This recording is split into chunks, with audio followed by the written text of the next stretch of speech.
عبادت گاہ قانون 1991 کو چیلنج کرنے والی درخواستوں پر سپریم کورٹ کی اہم سماعت۔ عبادت گاہ تحفظ ایکٹ مقدمے میں سپریم کورٹ کی اہم ہدایت۔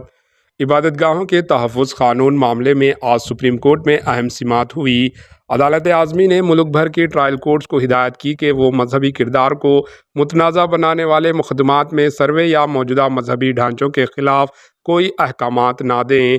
بار اینڈ بینچ کی رپورٹ کے مطابق chief justice of India CJI Sanjeev Khanna اور جسٹس PV سنجے کمار اور KV وشواناتھن کی بینچ نے کہا، عبادت گاہوں کے تحفظ خصوصی دفعات ایکٹ 1991 واضح طور پر اس طرح کے مقدمات پر پابندی لگاتا ہے۔ بینچ نے مزید کہا کہ سپریم کورٹ کی آئینی بینچ نے ایودھیا فیصلے میں اس کی تصدیق کی ہے۔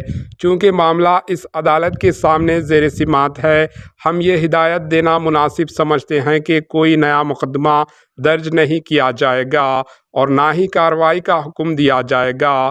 زیر التوا مقدمات میں عدالتیں کوئی مؤثر حکم یا حتمی حکم جاری نہیں کرے گی۔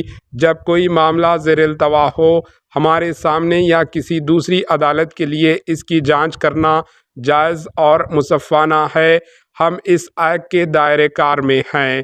سپریم کورٹ میں چہارشنبے کو عبادت گاہ خصوصی دفعات ایکٹ 1991 کے خلاف دائر درخواستوں پر سماعت ہوئی۔ CJI نے واضح طور پر کہا، کیس کی اگلی سماعت تک مندر مسجد سے متعلق کوئی نیا مقدمہ درج نہیں کیا جائے گا۔ سپریم کورٹ کو مرکز کے جواب کا انتظار ہے۔ فی الحال ملک بھر میں مندر مسجد سے متعلق کوئی نئے مقدمہ دائر نہیں کیا جا سکتا ہے۔ CJI نے کہا، ہم ایک بات واضح کرنا چاہتے ہیں کہ اگلی سماعت تک اس سے متعلق کوئی نئی عرضی داخل نہیں کی جا سکتی ہے۔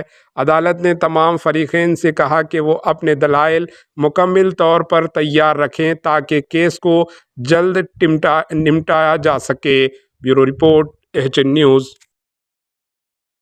ہمارے HN نیوز کو سبسکرائب کریے تاکہ آپ کو نوٹیفیکیشنز آتے رہے وقت پر۔